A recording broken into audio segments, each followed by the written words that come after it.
আল্লামা ইবনুল কাইয়িম রাহিমাহুল্লাহ ইমাম ইবনে তাইমিয়া রাহিমাহুল্লাহর ছাত্র। ইমাম ইবনে তাইমিয়া রাহিমাহুল্লাহর জীবনী আমাদেরকে জানতে হবে, পড়তে হবে। ঠিক আছে, আমরা ইমাম ইবনে তাইমিয়া রাহিমাহুল্লাহ সংক্ষেপে একটু হাইলাইট, সেটা হলো যে উনি দামেস্কের এক গ্রাম অঞ্চলে জন্মগ্রহণ করেছিলেন। তো তাতাররা যখন হামলা করলো তখন এলাকার লোকজন তাতারদের নির্মমতার ভয়ে বাড়িঘর ছেড়ে সহায় সম্পত্তি যে যা পারল নিয়ে চলে যাচ্ছিল। কিন্তু ইমাম ইবনুল কাইয়িম ইমাম ইবনে তাইমিয়া রাহিমাহুল্লাহর বাবা আব্দুল হালিম ভাই কই? তো ইমাম ইবনে তাইমিয়া রাহিমাহুল্লাহর বাবার নাম হলো কি? আব্দুল হালিম।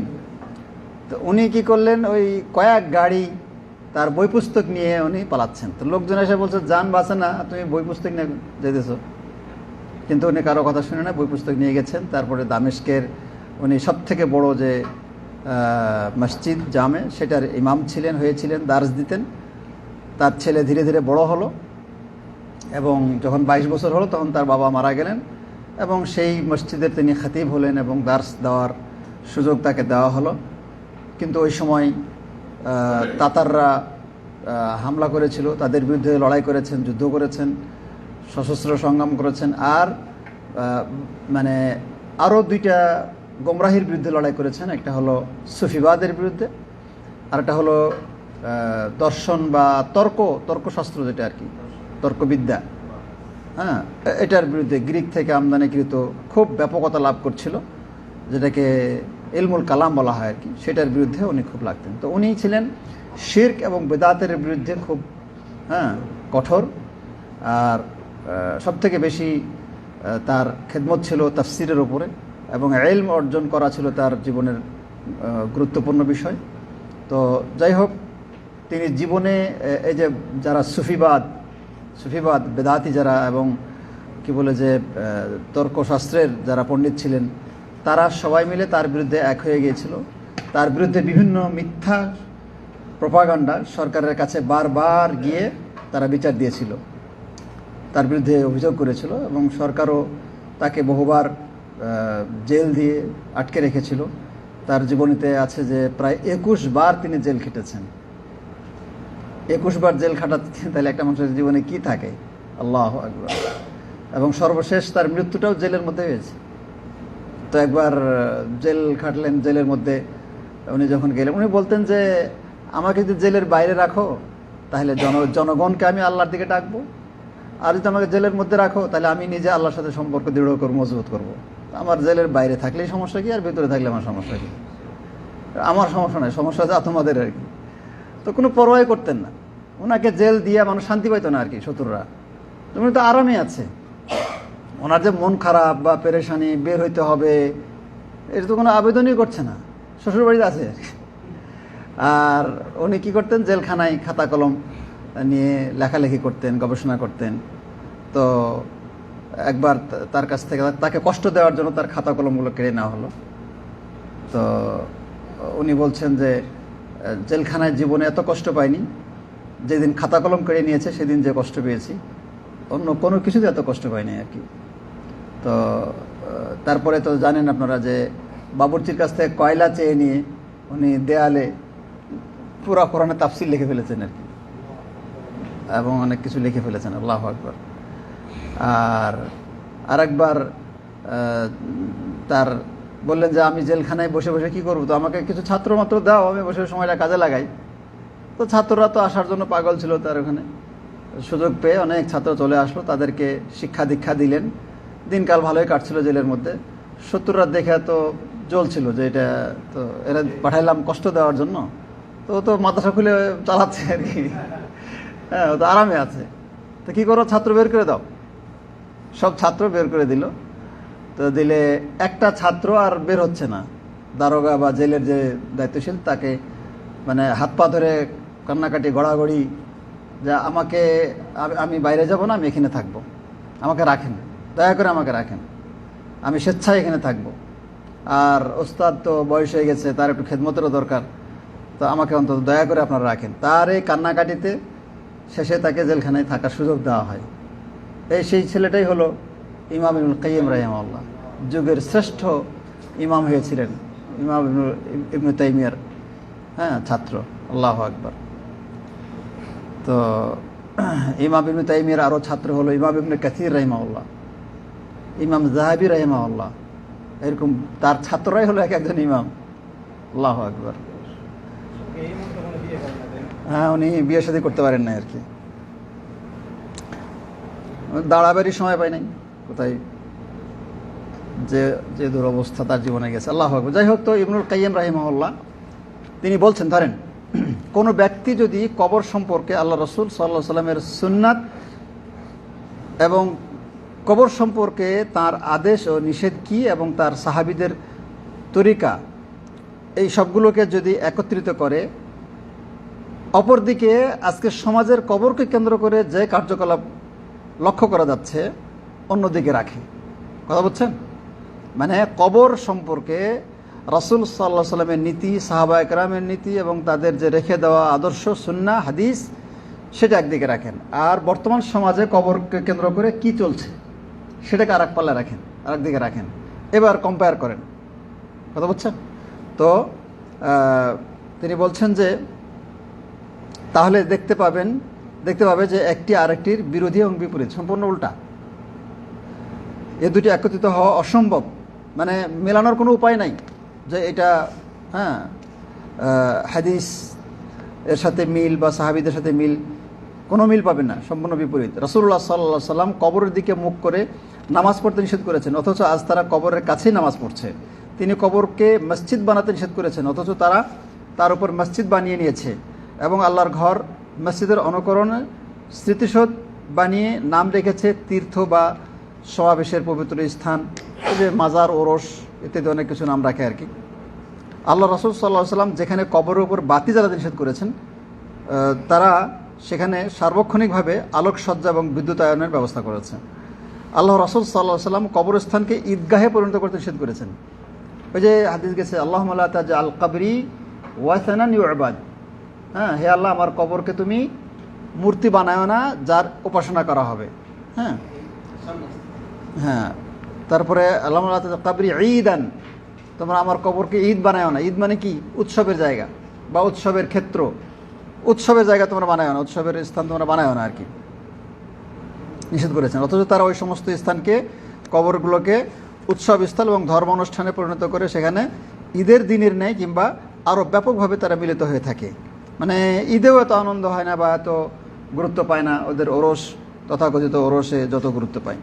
আল্লাহ রাসূল সাল্লাল্লাহু আলাইহি সাল্লাম উঁচু কবরগুলোকে মাটির বরাবর করে দেওয়ার আদেশ করেছেন। যেমন সহিহ মুসলিমের হাদিসে আবুল হাইয়াদ আল আসাদি থেকে বর্ণিত, আমরা একটু আগেও পড়লাম, তিনি বলেন যে আমাকে আলী ইবনে আবি তালেব রাদিয়াল্লাহু আনহু বলেন, আমি কি তোমাকে এক দায়িত্বপূর্ণ কাজে পাঠাবো না, যে কাজে নবী করিম সাল্লাল্লাহু আলাইহি সাল্লাম আমাকে দায়িত্ব দিয়ে পাঠিয়েছিলেন। তা হলো কি, যে তুমি কোনো প্রতিকৃতি নিশ্চিহ্ন না করে ছাড়বে না এবং কোনো উঁচু কবরকে জমিন বরাবর না করে ছাড়বে না। এখানে জমিন বরাবর বলতে কবরের জন্য যে সামান্য একটু উঁচু সেটা মানে থাকবে আর কি, ওইটা রাসূলের বিভিন্ন অন্যান্য হাদিস দিয়ে ওটা। এখানে সমান বলতে যদি কবর হয় তাহলে একটু কবরের চিহ্ন রাখা যেতে পারে। সহিহ মুসলিমে আরও একটি হাদিসে সুমামা ইবনু সুফাই রাদিয়াল্লাহু আনহু হতে বর্ণিত, তিনি বলেন যে আমরা ফুজালা ইবনে উবাইদ রাদিয়াল্লাহু আনহু এর সঙ্গে রোম সাম্রাজ্যের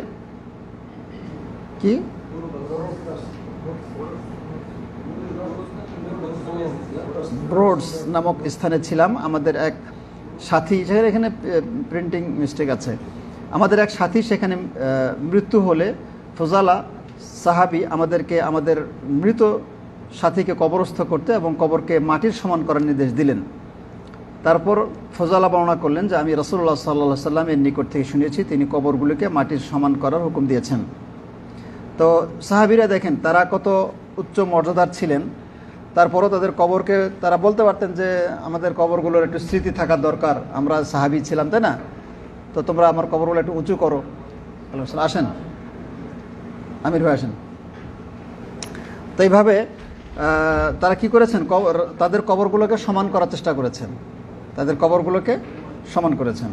কিন্তু দুঃখের বিষয়, এই সমস্ত মাজার পূজারীরা আজ অতিরঞ্জিত এবং বাড়াবাড়ির মাধ্যমে এই দুটি হাদিসের চরম বিরোধিতা করে কবরকে মাটি থেকে কবরের ন্যায়, ঘরের ন্যায় উঁচু করছে, মানে অনেক উঁচু। আমাদের দেশে কবরকে উঁচু করা হয়েছে, বা পাকা করা হয়েছে, বা এরকম ঘর বা মসজিদ বানানো হয়েছে, এরকম দু একটা দেখছেন আপনারা কেউ? কোথায়?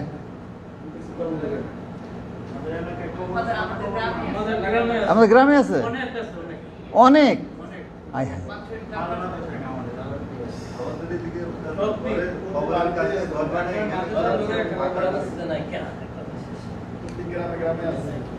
কম বেশি সব জায়গায় আছে, তবে আমাদের এলাকায় মনে হয় কম আর কি, আমাদের দিকে উত্তর সাইডে কম।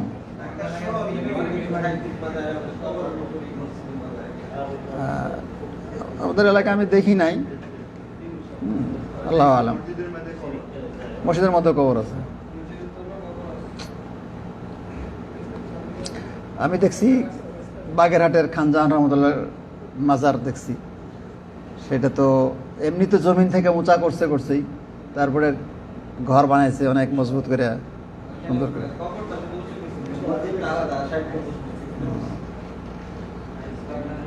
আচ্ছা, তারপরে কবরের উপরে গম্বুজ এবং মিনার স্থাপন করেছে। আল্লামা ইবনুল কাইয়্যিম রাহিমাহুল্লাহ আরও উল্লেখ করেন যে, প্রিয় পাঠক লক্ষ্য করুন, আল্লাহ রাসূল সাল্লাল্লাহু আলাইহি সাল্লাম পূর্বোল্লেখিত কবর সম্পর্কে যে নির্দেশ দিয়েছেন এবং কবর সম্পর্কে নিষেধের যে উদ্দেশ্য, বর্তমান জামানায় কবর সম্পর্কে যে সমস্ত পদ্ধতি কবর পূজারীরা উদ্ভাবন করে নিয়েছে, তার উদ্দেশ্যের মধ্যে বিশাল বৈষম্য রয়েছে। এ বিষয়ে কোনো সন্দেহ নেই যে এই সমস্ত শিরকি কার্যকলাপের মাধ্যমে দ্বীন ইসলামের মধ্যে যে ফাসাদ বা বিকৃতি হচ্ছে, কারোর সাধ্য নেই যে তা গণনা করে শেষ করতে পারে। আল্লামা ইবনুল কাইয়্যিম রাহিমাহুল্লাহ পূর্বের আলোচনার পর দিনের মধ্যে ওই সমস্ত অকল্যাণকর বিষয় উল্লেখ করেন। তারপর দীর্ঘ আলোচনার পর বলেন, আল্লাহ রাসূল সাল্লাল্লাহু আলাইহি সাল্লাম কবর জিয়ারতকে শরীয়ত সম্মত করার উদ্দেশ্য হলো জিয়ারতকারীর আখিরাতের কথা স্মরণ করা। হ্যাঁ, শাহজাহান ভাই, আব্দুল হান্নান ভাই, কেমন আছেন? কবর জিয়ারতের উদ্দেশ্য কি? কেন কবর জিয়ারত করতে হবে? কবর জিয়ারত আমরা কেন করব? হ্যাঁ, শাহজাহান ভাই।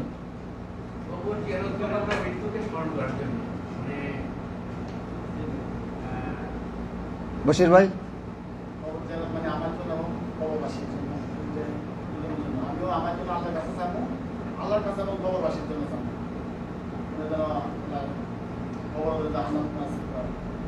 এই দোয়াটা কবরবাসীর কাছে না, কবরবাসীর জন্য আল্লাহর কাছে দোয়া করা, এটা কিন্তু ঘরে থেকেও করা যায়, বাড়িতে থেকেও করা যায়, ক্ষেত খামারে বা ডিউটিতে থেকেও কিন্তু মৃত মানুষের জন্য দোয়া করা যায় না? মসজিদে বসে বসেও করা যায়। কিন্তু এই যে শাহজাহান ভাই যেটা বলছেন, সেটা কি? মৃত্যুর কথা স্মরণ, মৃত্যুর কথা, হ্যাঁ, মৃত্যুর কথা স্মরণ করা, পরকালের কথা স্মরণ করা, এটা যদিও ঘরে থেকেও করা যায়, কিন্তু কবরের কাছে গিয়ে চিন্তা করলে যেভাবে গভীরভাবে এটা মানে হৃদয়ের উপরে দাগ পড়ে, ফুটে ওঠে, সেটা অন্য কোনো জায়গা থেকে, দূর থেকে অত স্পষ্টভাবে আমরা কিন্তু উপলব্ধি করতে পারি না, ঠিক কিনা? তো এইটার জন্য কবর জিয়ারা করার কিন্তু বিধান। কবর জিয়ারা করতে হবে কেন? ফাইন্নাহা তুযাক্কিরুকুমুল আখিরা, কবর জিয়ারা তোমাদেরকে আখিরাত স্মরণ করিয়ে দিবে। আর যেহেতু উদ্দেশ্য হলো আখিরাতের স্মরণ করা, এটা যেহেতু উদ্দেশ্য, তো তাহলে সবাই মিলে যদি একসাথে কবর জিয়ারা করতে যাই, ওখানে আল্লাহর স্মরণ বেশি হবে না। কারণ ও আর পাঞ্জাবি দেখবে, ওর বোতাম দেখবে, ওর ঘড়ি দেখবে, ওর জুতা দেখবে, এটা করবে সেটা করবে, হ্যাঁ। তারপর যদি কান্নাকাটিও করে, এর মধ্যেও একটা লৌকিকতা, একটা দেখা দেখি, হ্যাঁ, যে কেমন করে কাঁদতেছে, আমার একটু বেশি কান্দার দরকার, হ্যাঁ। তো তারপরে হিসাব নিকেশ করে কান্নাকাটি হয় যে আমি বেশি কান্দি না, আমার নাতি, তার আবার নাতি বেশি কাঁদতেছে। তো এই যে একটা এগুলো হলো, আল্লাহ হেদায়েত করুক। বিষয়টা হলো যে কবর জিয়ারা কেন করব, সেটা হলো আমার নিজের মৃত্যুর কথা স্মরণ করার জন্য, ঠিক আছে? তো এই জন্য কী অবস্থায় গেলে, কখন গেলে আপনার বেশি স্মরণ হবে, তখন আপনি যাবেন। এজন্য একাকী যাওয়া, নির্জন অবস্থায় যাওয়ার চেষ্টা করা, হয়তো বা প্রয়োজনে রাত্রে যাওয়া, ঠিক আছে? যখন গেলে আপনার বেশি স্মরণ হবে। অনেক সময় মন খারাপ থাকলে, মন ভাঙা থাকলে সেখানে যান, দেখবেন যে আল্লাহর কথা স্মরণ হবে। আমলে অন্তত হয়তো দেখা যাচ্ছে যে আমল মানে মজা লাগছে না, স্বাদ পাচ্ছি না, আগ্রহ পাচ্ছি না, তো আপনি কি করেন, কবরের কাছে একটু যান, গিয়ে চিন্তা করেন মৃত্যুর কথা। কিংবা অনেক সময় জিনা ব্যভিচারের কথা বেশি বেশি মনে আসতেছে, হ্যাঁ, দুনিয়ার কথা বেশি মনে আসতেছে, তো কবরের কাছে গিয়ে একটু দাঁড়ান, একটু চিন্তা করেন, হ্যাঁ, কবরের কথা একটু ভাবেন। অনেক টাকার প্ল্যান মাথায় ঘুরপাক হচ্ছে, অনেক টাকা লাগবে, অনেক টাকা লাগবে, তো মাঝে মধ্যে একটু কবরের কাছেও যাওয়া দরকার। কবরের কাছে গেলে প্ল্যানটা চেঞ্জ হবে ইনশাআল্লাহ, হ্যাঁ, সঠিক প্ল্যান হবে। জি,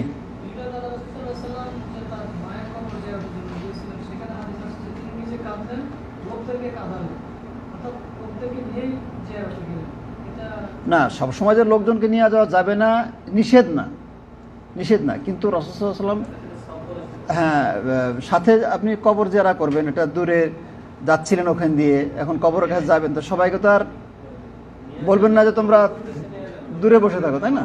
হ্যাঁ, হ্যাঁ, তো এটা সবাইকে নিয়ে যাওয়া না, সবাইকে নিয়ে যাওয়া নিষেধও বলা হচ্ছে না, কিন্তু এই নিজের ফায়দাটা যখন আমরা ভাববো, যেটা হাদিসে আসছে, সেটার জন্য যতটা সম্ভব একাকী যাওয়ার চেষ্টা করতে হবে। হ্যাঁ, তাবির, তো একাকী যাওয়ার চেষ্টা করতে হবে, এতে মূল উদ্দেশ্যটা বেশি বাস্তবায়িত হবে। হ্যাঁ, তবে সাথে যদি কেউ যায়, না, হ্যাঁ, নিষেধ না, আমরা বলি না যে একদম নিয়ে যাওয়াই যাবে না, গেলে বেদাত হয়ে যাবে বা কিছু না, সেটা না। হ্যাঁ, সম্মিলিতভাবে মোনাজাত করা, এটা নিষেধ। জি, আল্লাহ রাসূল দোয়াই করেন নাই, মানে রাসূল সাল্লাল্লাহু আলাইহি ওয়াসাল্লাম কবর জিয়ারতকে শরীয়ত সম্মত করার উদ্দেশ্য হলো, জিয়ারত করার উদ্দেশ্য হলো জিয়ারতকারীর আখিরাতের কথা স্মরণ করা, মৃত ব্যক্তির জন্য দোয়ার মাধ্যমে ইহসান, মানে তার প্রতি মানে দয়া, হ্যাঁ, প্রকাশ, তার প্রতি রহমতের জন্য দোয়া করা, তার জন্য আল্লাহর কাছে ক্ষমা বা অনুগ্রহ কামনা করা। তো যেটা আর কি বলছিলাম, যে তার জন্য, মৃত ব্যক্তির জন্য দোয়া করা, দোয়া করা নিষেধ না, দোয়া করতে হবে।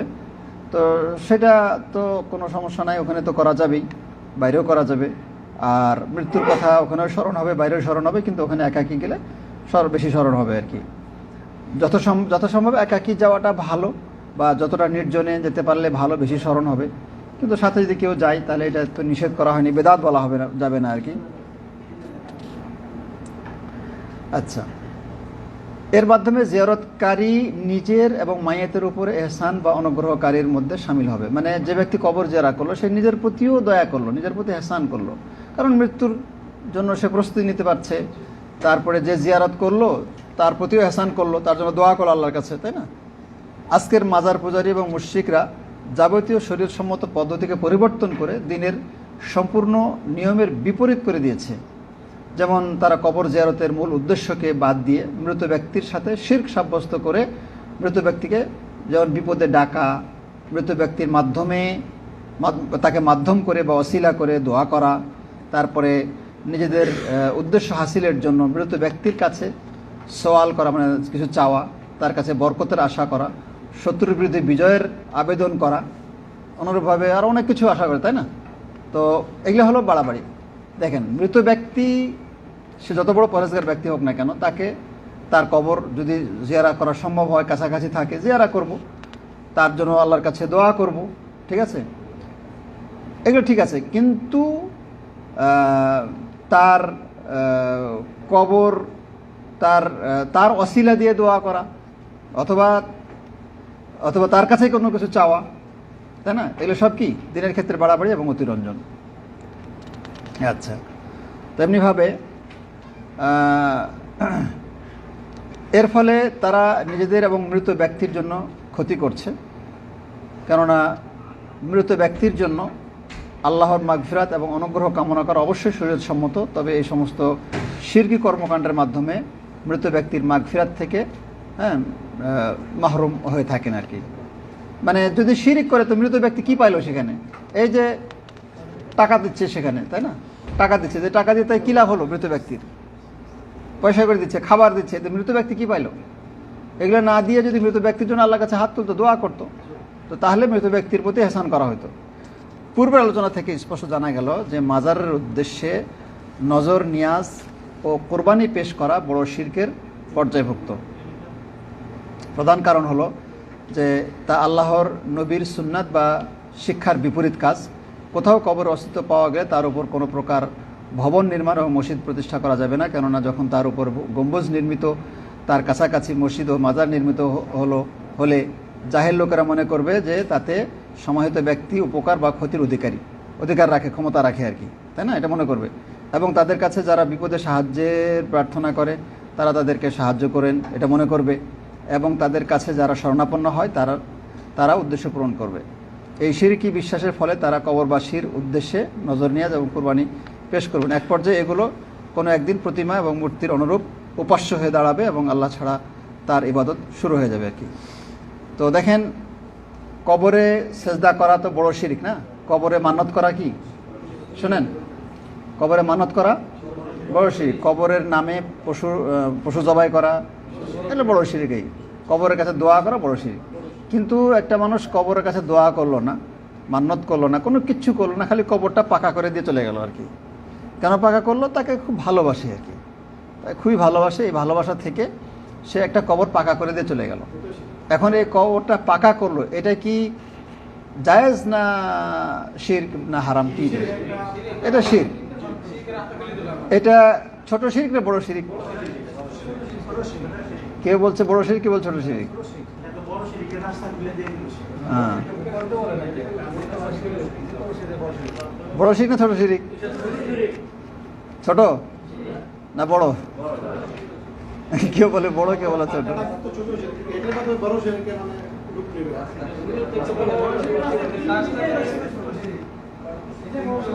শুনেন,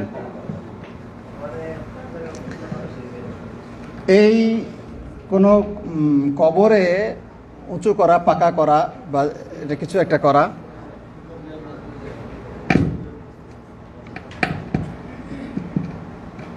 আচ্ছা, কবর পাকা করা অথবা চুনকাম করা, নাম লেখা, এগুলোতে এটা বড় শিরক না। এটা মানে ছোট শিরকও হইতো না, হ্যাঁ, কিন্তু কারণবশত এটা ছোট শিরক হয়ে যাচ্ছে আর কি, হয়। কেন? যে ছোট শিরক কাকে বলে? ছোট শিরক হলো এমন একটা কাজ যেই কাজটা মানুষকে বড় শিরকের দিকে নিয়ে যায়, বড় শিরকে যাওয়ার কারণ হয় আর কি। অথচ এই কাজটা মানুষ শিরিক টিরিকের চিন্তা থেকে করে নাই, এমনি করছিল, ভালো লাগা থেকে করছিল বা কিছু করছিল। তার উদ্দেশ্য না যে ওই লোকের পূজা করবে বা ইবাদত করবে, এটাই উদ্দেশ্য ছিল না। তার উদ্দেশ্য ছিল যে একটা মানে ভালোবাসা দেখানো আর কি। তো কিন্তু পরবর্তীতে ওই কাজটার কারণে বড় শিরিক চালু হলো। তাহলে যেই কাজগুলো বড় শিরকের দিকে মানুষকে ডাকে বা বড় শিরকের দিকে মানুষকে নিয়ে যায়, বড় শিরকের কারণ হয়, সেগুলো হলো ছোট শিরক। সেগুলো কি? এখানে যদি গম্বুজটা না বানাইতো বা কবরের উপরে যদি কিছু না বানাইতো, তাহলে কিন্তু মানুষ আর আসে না এদিকে। যদি সমান কবরের অন্যান্য কবরের মতো যদি নর্মাল থাকতো, তাহলে কিন্তু মানুষ আর আসতো না, তাই না? কিন্তু আসলো কি জন্য? কবর পূজাটা শুরু হলো কোত্থেকে? এখানে যে হ্যাঁ গম্বুজ বানাইলো, তো ওইরকম শুধু গম্বুজ না, কিছু কথাবার্তা বলে দিল, ওই কথাবার্তার কারণে মানুষ এসে পূজা শুরু করলো। ওই কথাগুলো ছোট শিরক। কথা বোঝেন না? এরকম কথা হতে পারে। জি জি,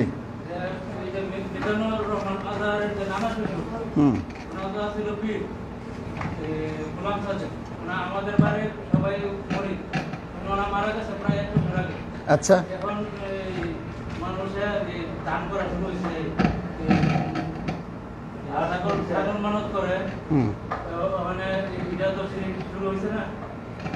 এখন তো শুরু হয়েছে।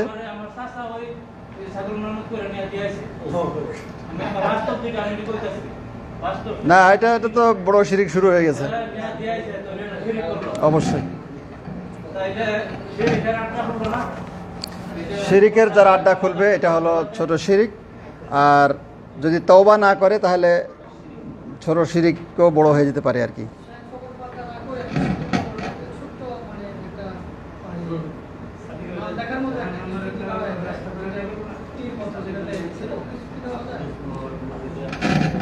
এখন কোনো কিছুই না দেওয়া উচিত, একদম সমান থাকবে, বা সাধারণ কবর যেটা এরকম কবরের মধ্যে থাকবে, এটাকে না বাড়ানো উচিত। কারণ কোনো কিছু দিলেই তখন পরবর্তী প্রজন্ম এসে আর একটু বড় করবে, আর একটু চিন্তা করবে, করতে করতে যাবে। আচ্ছা, যাই হোক, আমরা শেষ করে দিই। এখানে একটা হাদিস আসছে, আল্লাহুম্মা তাজাল কবরি ওয়াসান ইউবাদ, কথা বলেন না, হে আল্লাহ, রাসূল সাল্লাল্লাহু আলাইহি ওয়াসাল্লাম দোয়া করতেন যে হে আল্লাহ, আমার মৃত্যুর পর তুমি আমার কবরকে এমন মূর্তি পূজার প্রতীকে পরিণত করো না যার পূজা শুরু হয়ে যায়, যার পূজা করা হয়। দেখেন, কবর কি মূর্তি হতে পারে? মূর্তি তো মূর্তি, তাই না? কিন্তু মূর্তি, রাসূল সাল্লাম কেন বললেন যে আমার কবরকে মূর্তি বানাবে না? মূর্তি দুই প্রকার, একটা হলো যেটার শেকেল সুরত মানুষের মতো, মহিষের মতো, তাই না, এটা। আর আরেক প্রকার মূর্তি হলো ওটা মানে না আর কি বলে যে নির্দিষ্ট শেকেল সুরত উদ্দেশ্য না, কিন্তু মানুষ সেটাকে পবিত্র মনে করে বা সেজদা করে, মান্নত করে, এটা সেটা করে আর কি। যেমন ধরেন যে একটা বুজুর্গের একটা গামছা পাওয়া গেছে, এখন কি করলো, এই গামছা ধুয়ে দিয়ে পানি খাওয়া শুরু করলো, সন্তান হবে, বরকত হবে, আয় উন্নতি হবে। হ্যাঁ, ওই গামছার একটু কেটে কেটে দোকানে গাড়িতে রাখলো, তাহলে নিরাপত্তা লাভ করবে। হ্যাঁ, তো এই গামছাটা এখন আর গামছা না, এটা মূর্তি হয়ে গেছে। এটা কি মূর্তি? অনুরূপভাবে কোনো বুজুর্গের একটা লাঠি পাওয়া গেল, এখন ওইটাকে সম্মান শ্রদ্ধা, চুমু খাচ্ছে, বরকত মানে হাত দিয়ে মুছে বরকত নিচ্ছে, তাহলে এই লাঠিটা আর লাঠি না, এটা মূর্তি হয়ে গেছে। কথা বলছেন? তো এমনিভাবে যে জিনিসটাকে এরকম সম্মান শ্রদ্ধা করে বরকত নিবে, ওই জিনিসটা মূর্তি হয়ে গেল। হ্যাঁ, ওই জিনিসটা কী হয়ে গেলো? মূর্তি হয়ে গেল। তো এটা হলো ওয়াসান, সেটা একটা কবরও হতে পারে। তো কবরও মূর্তি, আর ওই যে হিন্দুদের যে মূর্তি, সেগুলোও মূর্তি। মূর্তি দুই প্রকার আর কি।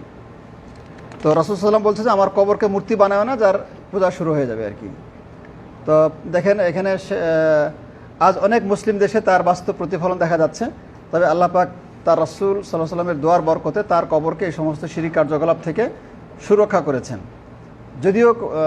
যদিও কখনো মূর্খ এবং কুসংস্কারে বিশ্বাসী মানুষের কাছ থেকে তার মসজিদে কিছু অনিয়ম ঘটলেও তার রাসূল সাল্লামের কবর পর্যন্ত পৌঁছাতে সামর্থ্য হয় না। মানে অনেকে আবেগে, যারা আকীদা যাদের নাই, তারা রাসূল সাল্লামের কবরের কাছে গিয়েও শিরক বিদআত করতে চায় আর কি। কিন্তু রাসূল সাল্লামের কবরের কাছে তারা যেতে পারে না আর কি। আচ্ছা, কেননা তার কবর নিজ গৃহাভ্যন্তরে অবস্থিত, তার মসজিদে অন্তর্ভুক্ত নয়। মানে তার কাছে যেতে পারে না, এই জন্য রাসূল সাল্লামের কবর কোথায় দেওয়া হয়েছে? আয়েশা রাদিয়াল্লাহু আনহার ঘরে, আয়েশা রাদিয়াল্লাহু আনহার ঘরে। সুতরাং এটা মসজিদের অন্তর্ভুক্ত নয় আর কি। আল্লামা ইবনুল কাইয়্যিম রাহিমাহুল্লাহ বলেন যে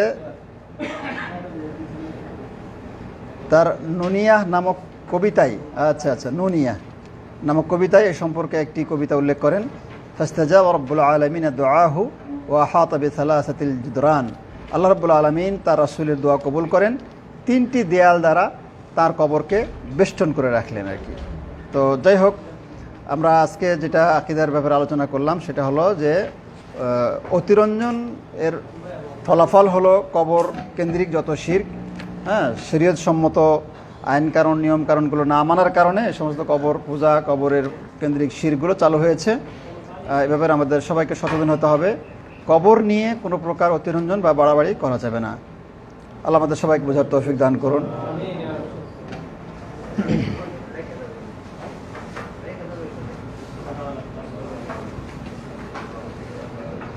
তো ঠিক আছে, আজকে আর দেরি করছি না। কিলো খামসা।